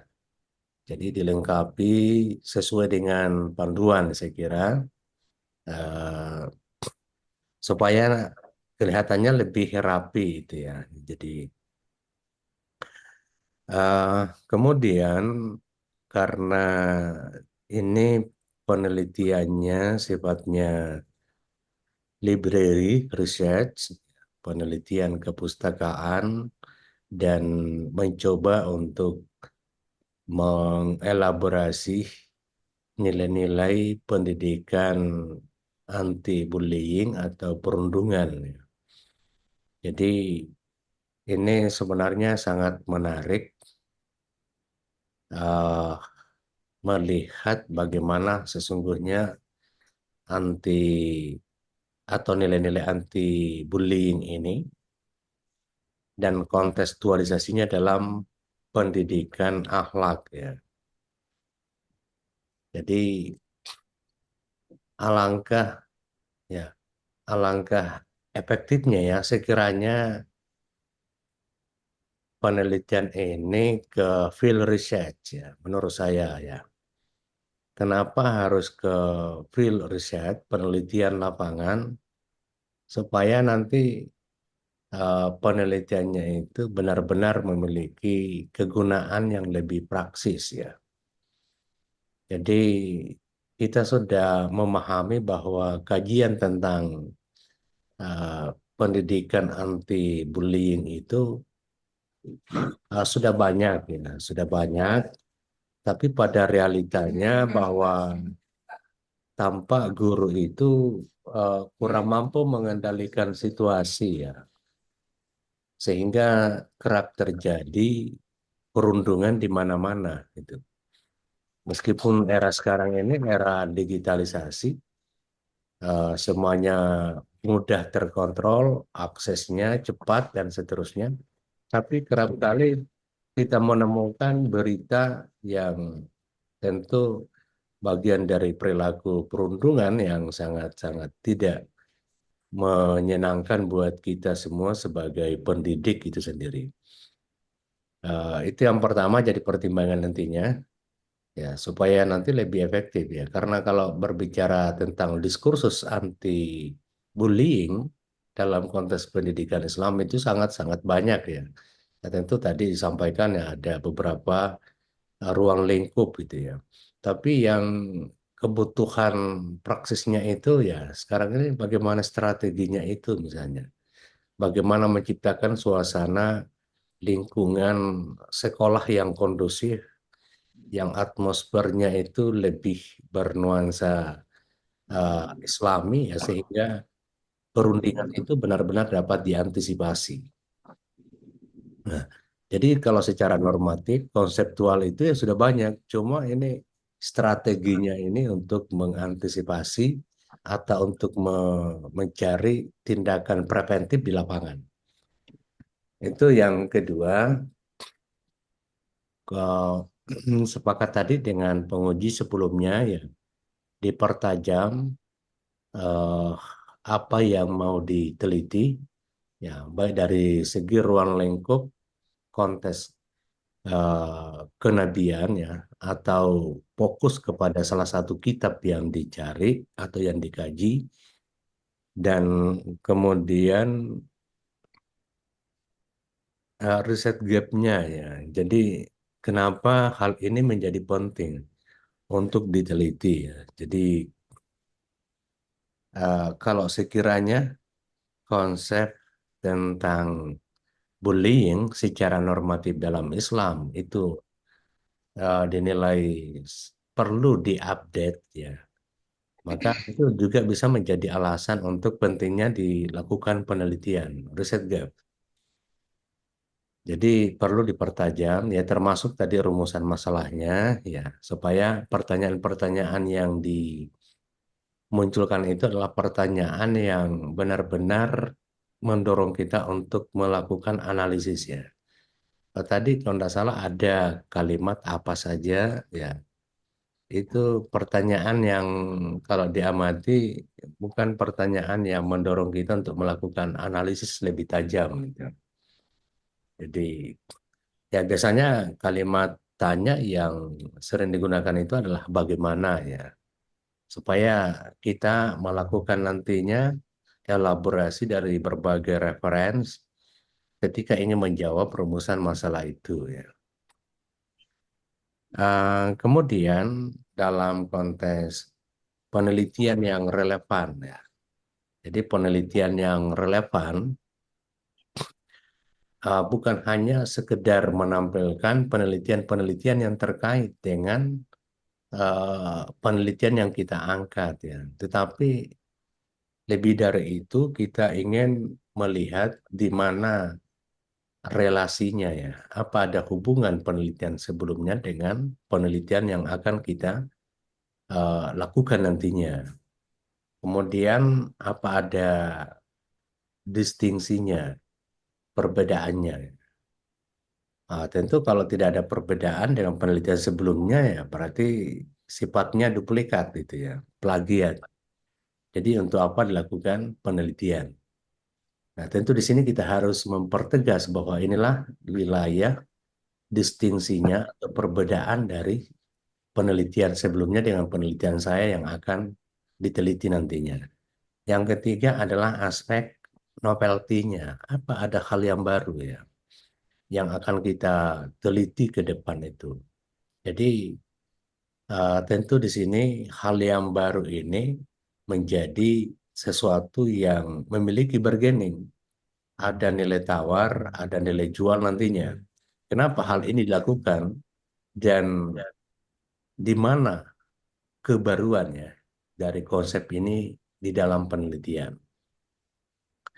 Jadi itu penelitian yang relevan. Kemudian kalau nantinya ya dalam konteks penelitian ini adalah library research, maka tentu dalam analisis nantinya adalah lebih mengarah kepada analisis konten ya.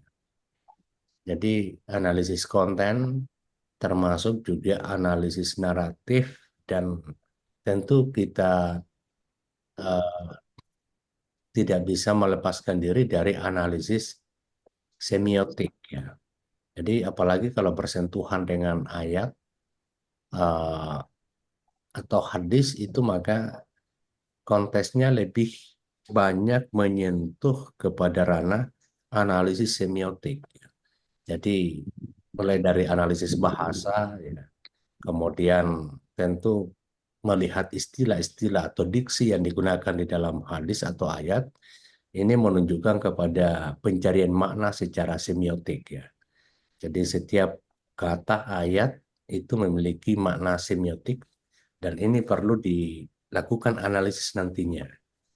Jadi eh, analisis naratif, analisis konten, dan analisis semiotik. Meskipun nantinya yang dipertajam itu adalah analisis konten. Ya. Jadi konten-konten atau isi yang ada di dalam kitab yang akan dikaji itu ya benar-benar dilakukan prosedur analisis konten. Saya kira nanti dipertajam oleh Ibu Promopenda terkait dengan penelitian disertasinya ini.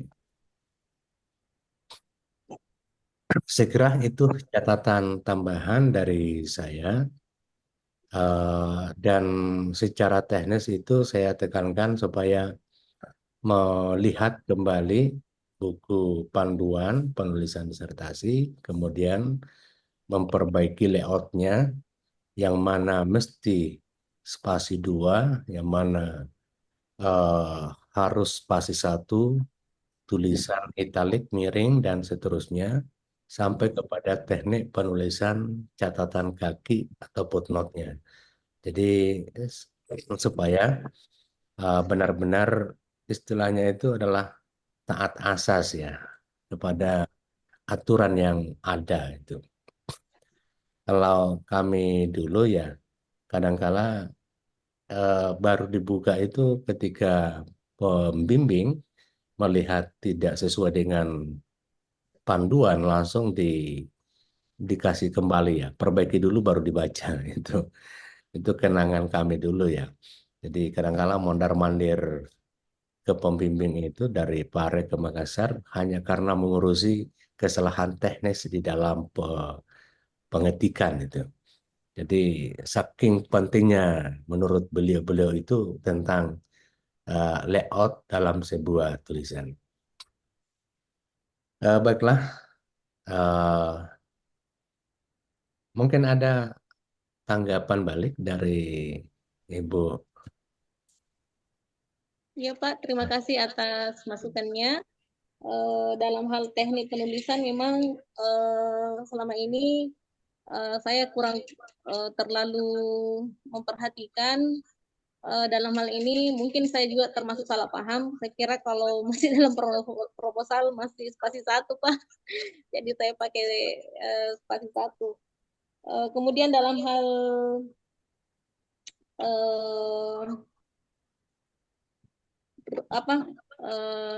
deskripsi fokus atau identifikasi masalah, ini masalah utama yang akan dikaji dalam hal ini adalah bagaimana nilai-nilai anti-bullying ini bisa diintegrasikan dalam lingkungan pendidikan saat ini. Ya. Kemudian masalah khusus yang pertama adalah kurangnya pemahaman tentang nilai-nilai anti-bullying dalam sunnah Nabi.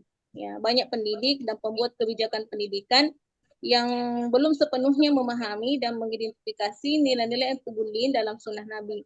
Kemudian literatur yang ada tidak selalu menjelaskan dengan rinci bagaimana nilai-nilai ini dapat diimplementasikan dalam pendidikan karakter. Kemudian yang kedua, keterbatasan integrasi nilai-nilai agama dalam kurikulum pendidikan karakter, yakni di mana kurikulum pendidikan karakter yang ada seringkali memasukkan secara mendalam nilai-nilai agama, khususnya nilai-nilai anti-bullying dari sunnah Nabi. Kemudian perbedaan teori dan praktek dalam pendidikan karakter berbasis agama seringkali menghambat penerapan nilai-nilai tersebut di lapangan. Adapun tantangan dan implementasi pendidikan karakter yang berbasis nilai-nilai Islam, yang pertama, sekolah menghadapi tantangan dalam mengadaptasi dan menerapkan nilai anti-bullying dari sunnah dalam kurikulum mereka, terutama dalam konteks budaya dan sistem pendidikan yang berbeda. Kemudian kurangnya pelatihan dan sumber daya untuk pendidik dalam mengajarkan dan mempraktikkan nilai-nilai ini secara efektif. Kemudian ketiga, dampak dari sisi masalah. Yang pertama, dampak sosial, ya meningkatnya kasus bullying di sekolah yang dapat berdampak negatif pada kesehatan mental dan kesejahteraan siswa yang ketidakmampuan sekolah untuk menciptakan lingkungan belajar yang aman dan inklusif bagi semua siswa. Kemudian dampak pendidikan, kurangnya keefektifan kurikulum pendidikan karakter yang tidak sepenuhnya mengakomodasi nilai-nilai Islam yang menyebabkan pendidikan karakter menjadi kurang holistik dan efektif dalam mengatasi masalah bullying. Kemudian kesulitan dalam memberikan pemahaman yang mendalam kepada siswa mengenai nilai-nilai moral dan etika yang sesuai dengan ajaran Islam. Fokus penelitian dan deskripsi fokus penelitian Penelitian ini berfokus pada identifikasi dan analisis nilai pendidikan anti-bullying dalam sunnah Nabi Muhammad SAW serta konteks sosial dan pelaksanaan pendidikan karakter sekolah. Penelitian ini akan menggunakan kitab Sirah Nabawiyah karya Syafiur Rahman Al-Mubarakpuri. Kemudian ada deskripsi fokus. Yang pertama, mengidentifikasi nilai anti-bullying dalam sunnah. Jadi yang dilakukan adalah menelusuri dan mengidentifikasi ajaran-ajaran Nabi Muhammad SAW yang berkaitan dengan perlindungan terhadap individu dari perilaku bullying, kemudian menganalisis contoh-contoh dari kehidupan Nabi yang menunjukkan sikap dan tindakan beliau dalam menghadapi bullying atas perlakuan yang tidak adil, kemudian mengkaji hadis-hadis yang menekankan pentingnya menghormati dan melindungi hak-hak individu serta larangan terhadap perilaku bullying. Nah, bagaimana kontekstualisasinya nilai anti-bullying dalam pendidikan karakter? Yang pertama, kita menilai bagaimana relevansi nilai anti-bullying dari sunnah Nabi dengan prinsip-prinsip pendidikan karakter modern. Kemudian setelah itu mengidentifikasi metode dan strategi untuk mengintegrasikan nilai tersebut ke dalam kurikulum pendidikan karakter di sekolah. Setelah itu membandingkan pendekatan pendidikan karakter berbasis nilai Islam dengan pendekatan konvensional untuk melihat kelebihan dan tantangannya. Kemudian yang ketiga, kajian literatur dan kitab Sirah Nabawiyah karya Syafiur Rahman Al-Mubarakpuri. Dalam hal ini kita ingin mengkaji isi kitabnya, ya, yang berhubungan dengan anti-bullying saja, ya. Kemudian menganalisis bagaimana nilai-nilai ini diuraikan dalam kitab tersebut dapat diadaptasi, kemudian diterapkan dalam konteks pendidikan karakter saat ini. Ya, setelah itu kemudian melakukan tinjauan literatur yang berhubungan dengan penelitian sebelumnya. Nah, apa implikasinya atau aplikasinya dalam pendidikan? Yang pertama, mengidentifikasi aplikasi praktis dari penelitian ini bagi pengembangan kurikulum pendidikan karakter di sekolah. Kemudian menyusun rekomendasi untuk pendidik dan pembuat kebijakan mengenai penerapan nilai-nilai anti-bullying dan sunnah Nabi dalam pendidikan karakter. Setelah itu menilai dampak potensial dari integrasi nilai-nilai ini terhadap pengurangan perilaku bullying dan pengembangan karakter positif pada siswa. Kemudian rumusan masalah yang perlu dipertajam. Jadi rumusan masalah ini memiliki sub rumusan. Ya, jadi yang pertama, apa nilai-nilai anti-bullying yang terdapat dalam sunnah Nabi menurut kitab Sirah Nabawiyah karya Syafiur Rahman Al-Mubarakpuri. Subrumusannya adalah bagaimana nilai-nilai tersebut diuraikan dalam berbagai peristiwa dan kisah dalam kitab tersebut. Subrumusan kedua, apakah ada contoh konkret dari perilaku Nabi Muhammad yang menentukan bullying dalam kitab tersebut? Oke, Ibu Nur Wahidayah. Jadi dalam rumusan masalah tidak pakai sub ya. Jadi langsung saja dipertajam itu ya. Jadi makanya itu dari identifikasi masalah itu menurunkan rumusan masalah gitu ya. Supaya di rumusan masalah itu bisa dilihat masalah apa yang lebih spesifik yang mau dibedah dalam penelitian ini sehingga tidak menggunakan lagi sub-sub masalah. Oh iya. Nanti sub-subnya itu lebih diuraikan nanti di fokus penelitian dan deskripsi fokusnya gitu. Oh iya Pak. Itu akan nanti menjadi sangat bias kalau di rumusan masalah itu ada lagi sub-sub masalahnya. Iya. Nah, itu yang saya tadi tekankan supaya pertanyaannya itu pertanyaan yang mendorong untuk melakukan analisis ya. Bukan hanya menyebutkan itu. Misalnya apa saja tadi itu kan apa saja kalau disebutkan kan selesai gitu ya. Jadi biasanya kata tanya itu ya bagaimana gitu ya. Ya paling tidak hal itu ya bagaimana. Yang saya ingin tekankan juga adalah misalnya kalau penggunaan istilah pendidikan karakter, ya tadi Pak Prof juga sampaikan kalau menurut hemat saya, kalau penelitian ini lebih karena pendidikan umum, itu satu hal yang wajar ya. Tapi kalau dalam dimensi pendidikan Islam ya, itu kembali ke pendidikan akhlak gitu ya. Itu karena memang di dalam pendidikan Islam itu ya pendidikan karakter tidak ditemukan ya. Paling tidak kalau misalnya pendidikan karakter berarti kan ya pendidikan akhlak gitu. Kita lebih spesifik saja mempertajam.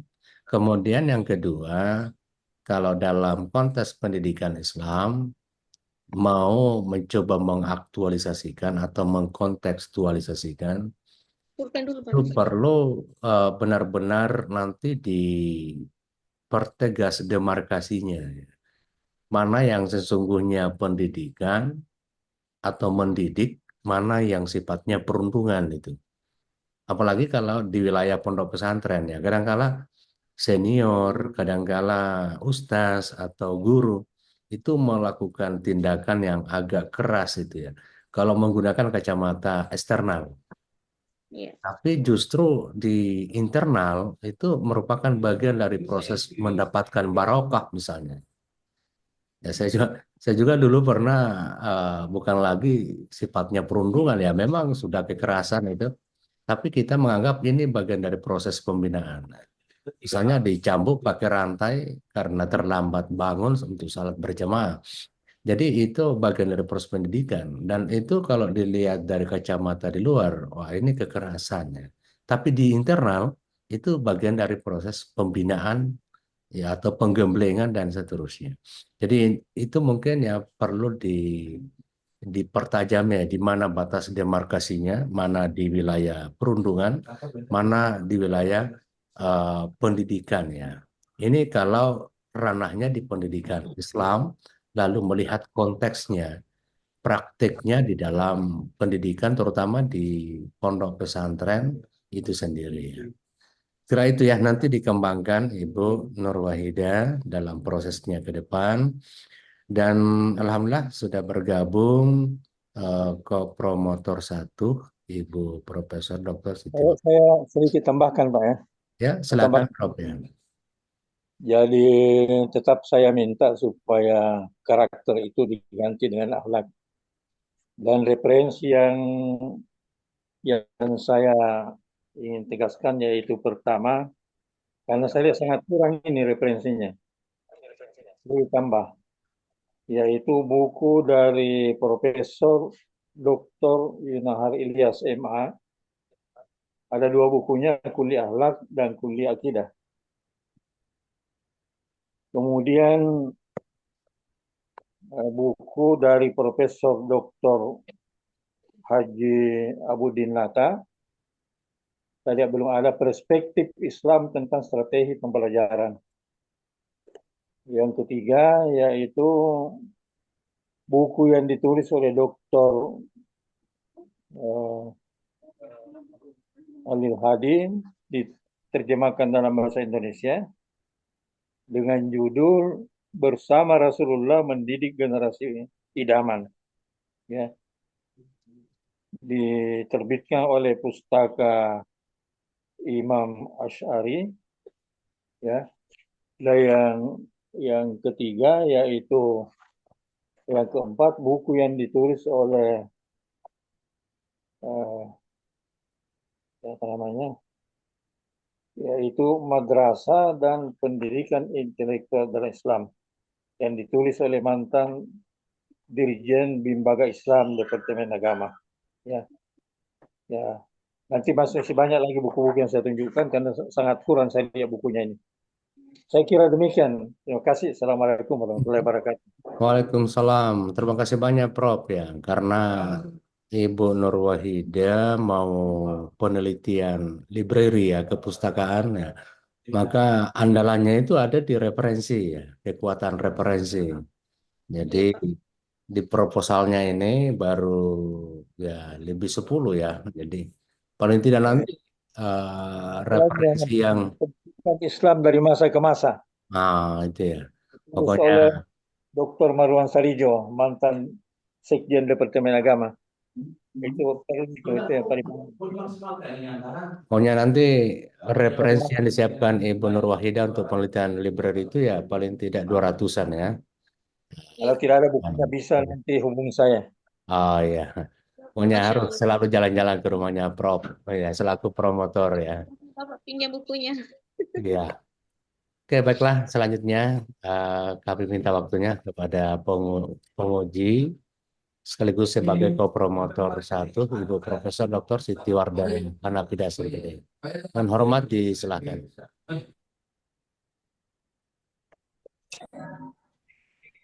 Assalamualaikum warahmatullahi wabarakatuh. Waalaikumsalam warahmatullahi Maaf ini karena terputus-putus sinyalnya di mobil. Nah, kebetulan kita singgah lagi istirahat di warung tahu Sumedang, jadi saya lihat ini sinyalnya sudah stabil, agak stabil. Ya, baik Ibu Nur Hidayah, sudah beberapa penguji yang dilalui tadi dan sudah banyak masukan-masukan yang diberikan. Saya berangkat dari sistematika dalam membuat proposal. Mohon maaf karena ini saya lihat proposalnya jauh dari kesempurnaan. Sistematikanya tidak seperti ini. Kemudian cara membuat latar belakang itu mungkin sudah tadi disampaikan oleh para penguji sebelumnya. Jadi latar belakang itu sudah menggambarkan kepada pembaca bahwa inilah yang saya teliti akan datang. Jadi sudah ada di dalam fenomena yang kita cantumkan, kemudian fakta empirik atau data fakta yang kita ambil dari lapangan hasil observasi kita. Kemudian metodologinya sudah tergambar bahwa metode apa yang dipakai dalam penelitian ini. Lagi-lagi yang paling penting sekali itu, jadi semacam piramida terbalik ini latar belakang. Itu sudah tergambar novelty atau kebaruan dari disertasi yang kita kaji. Nah, seperti itu Ibu Nur. Jadi memang latar belakang itu sudah menggambarkan arah daripada penelitian ini, ya. Jadi kalau latar belakang tidak jelas itu nanti penelitiannya juga jadi gimana ya. Jadi seperti itu Ibu Nur. Ini alhamdulillah sudah ada fisik ya yang dikirim, begitu antusiasnya Ibu Nur ini, fisiknya juga melalui JNT dikirim ya yang ini. Iya Bu, alhamdulillah tiba Karena saking maunya dikoreksi lebih lengkap sehingga dikirim. Padahal sesungguhnya penguji itu bisa print ya kalau sudah ada dikirim filenya. Tapi inilah usaha daripada Ibu Nur. Oke. Jadi itu tadi sistematika dalam membuat proposal. Mungkin Ibu Nur sudah bisa membaca di panduan disertasi kita. Apa-apa saja yang terurai di dalamnya, ya. Nah, karena ini adalah library set, ya. Nah, tentu sistematika di dalam membuat disertasi library riset dengan field riset itu berbeda sistematikanya. Nah, itu yang harus diperhatikan. Kemudian jangan pisah-pisahkan seperti ini per paragraf. Seolah-olah itu adalah hasil wawancara atau hasil kutipan cara mengetiknya. Diketik saja los turun 2 spasi ya dengan pakai Times Roman. Nah, ini saya lihat paragraf pertama terbelakang, kemudian di enter lagi paragraf keduanya 1,5 spasi, itu tidak. Jadi diurai saja dua ya, dua spasi, bukan 1,5 spasi, 2 spasi ya, kita enter 2 spasi, kemudian jangan seperti kutipan semua caranya. Memang kalau kutipan itu 1 spasi ya, 1 spasi, tetapi kalau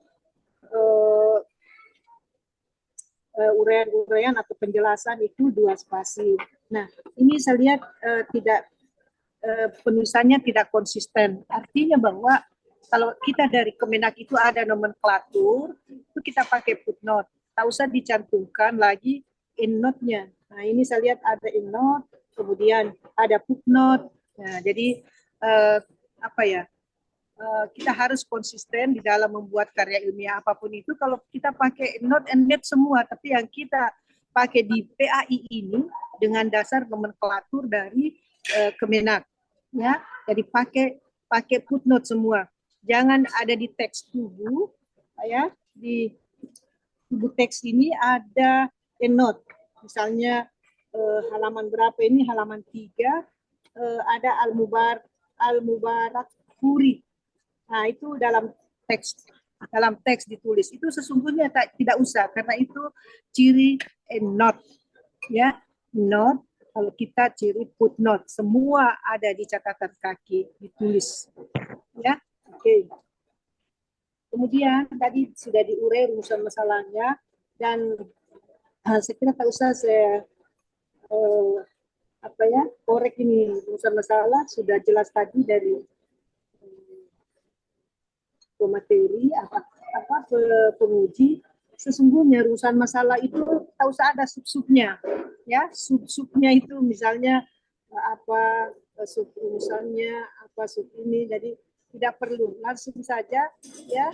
Jadi dalam membuat rumusan masalah itu kita berdasar kepada filsafat ilmu. Artinya bahwa kalau itu sudah tercover di dalam semua, ada ontologinya, ada epistemologinya, dan ada aksiologinya. Jadi ada ilmunya, ada metodenya, dan ada hasilnya. Nah, itu yang menjadi penting di dalam membuat rumusan masalah. Kalau tiga itu sudah kuat, ya. Nah, itu tak usah diurai, Bu. 3 saja, tak usah 4. Ya.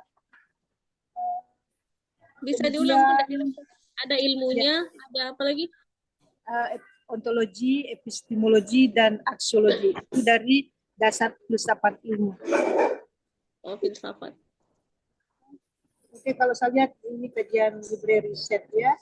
Oke, tentu banyak nanti pustakanya. Jadi cara membuat daftar pustaka juga ini, Bu, bisa dilihat dari pedoman disertasi bagaimana cara membuat daftar pustaka.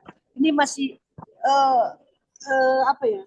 masih kurang banget ini, Bu Nur, karena ini library, otomatis buku-bukunya atau referensinya harus banyak, ya. Iya. Karena ini library riset. Oke, saya kira itu saja dulu masukan saya di Zoom ini, karena mau bergeser lagi. Saya mohon maaf ini Bu Nur tidak maksimal, ya. Oke, saya kembalikan ke pimpinan sidang. Assalamualaikum warahmatullahi wabarakatuh.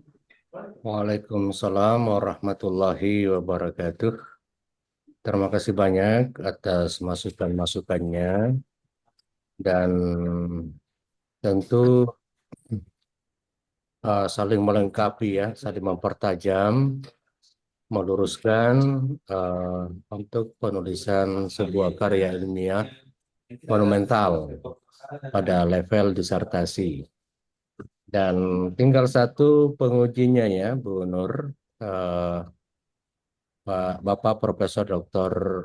Jamaluddin, nanti berkomunikasi secara langsung kepada beliau yang bersangkutan. Sekira untuk ujian seminar proposal disertasi hari ini sudah selesai semua dari Dewan Penguji, kecuali penguji pertama nanti berkomunikasi langsung, dan kita cukupkan untuk pertemuan kita kali ini. Atas nama Prodi dan Program Pasca Sarjana Universitas Muhammadiyah Parepare mengucapkan banyak terima kasih kepada para Dewan Penguji yang telah meluangkan waktunya untuk memberikan masukan-masukan yang luar biasa. Dan permohonan maaf jika ada hal yang kurang berkenan. Begitu juga dengan para audiens yang sempat hadir. Terima kasih banyak atas waktu luangnya dan supportnya. Kira demikian, marilah kita menutup seminar proposal disertasi hari ini dengan bersama-sama baca kalimat hamdalah. Alhamdulillahirrabbilalamin. Assalamualaikum warahmatullahi wabarakatuh.